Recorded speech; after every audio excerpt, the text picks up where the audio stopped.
The air we breathe is made up of 78% nitrogen, 21% oxygen, and 1% of other gases, such as carbon dioxide. Gasoline consists of hydrocarbon molecules that contain various combinations of hydrogen and carbon atoms. When air and fuel are ignited in the combustion chamber, the mixture is transformed through a chemical reaction brought about by heat and pressure. Under ideal conditions, this process yields harmless gases such as oxygen, nitrogen, and water vapor. In reality, however, the combustion process generates several harmful pollutants, including hydrocarbons or unburned fuel, carbon monoxide, and oxides of nitrogen. Although it's normal for the exhaust gas to contain a certain level of hydrocarbons, excessive HC is a sign that one or more cylinders is misfiring. During a misfire, the hydrogen and carbon atoms fail to separate and leave the cylinder unchanged. Carbon monoxide, or CO, is another toxic substance that must be controlled. CO is produced when there is insufficient oxygen available to completely burn the fuel. Under this condition, each carbon atom is joined by only one oxygen atom. CO can only be produced through combustion and is always the product of a rich mixture. Oxides of nitrogen, or NOx, develops when oxygen and nitrogen atoms combine under the heat of combustion. Like hydrocarbons, it's normal for the exhaust gas to contain some NOx. However, when combustion temperatures exceed 2,500 degrees Fahrenheit, NOx emissions rise dramatically. Hydrocarbons and NOx emissions are commonly measured in parts per million, while CO is indicated as a percentage of the total exhaust gas sample. When the sun is shining and the atmosphere contains a high concentration of hydrocarbons and NOx, the two compounds react chemically to form photochemical smog.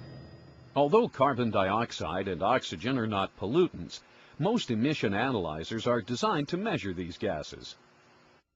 Carbon dioxide, or CO2, is a product of ideal combustion when each carbon atom is joined by a pair of oxygen atoms.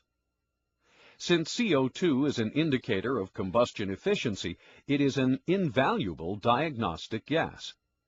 Identified as a percentage, CO2 will usually measure between 13 and 17% under normal conditions. Oxygen, which is also measured in percentage, is another vital diagnostic gas. A vehicle's O2 output can be used to determine catalyst efficiency, as well as the composition of the air-fuel mixture. Here's a 50-cent word for you: stoichiometry. This is the branch of chemistry that deals with the relationships between compounds involved in a chemical reaction. While you may already know that the ideal air-fuel ratio of 14.7 to 1 is known as a stoichiometric mixture, you may not be familiar with a stoichiometric chart. This is a graphic representation of how the exhaust gases react to changes in the air-fuel ratio. Take a look. The stoichiometric chart displays gas concentrations along the vertical axis based on the air-fuel ratio shown along the horizontal axis. Beginning with hydrocarbons, notice the relative stability of HC between the air-fuel ratios of 13 to 1 and 16 to 1. As the mixture drifts out of this range, however, it ultimately becomes so imbalanced that the engine will begin to misfire, causing a significant increase in hydrocarbons. As you can see, carbon monoxide is an excellent indicator of a rich mixture on the rich side of the stoichiometric point. At 14.7 to 1, CO is approximately 1/10 of 1%, and then drops off to near zero as the mixture becomes leaner. This is why the best indicator of a lean mixture is O2. Notice how oxygen remains close to zero until the mixture becomes leaner than 14.7 to 1.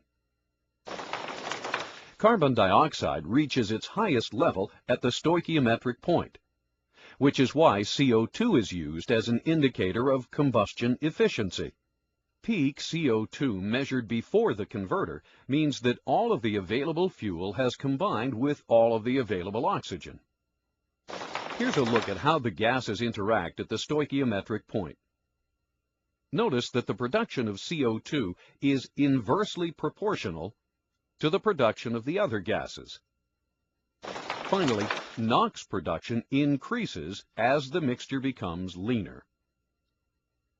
Notice that the highest levels of NOx are generated at approximately 17:1, which is just short of the lean misfire point.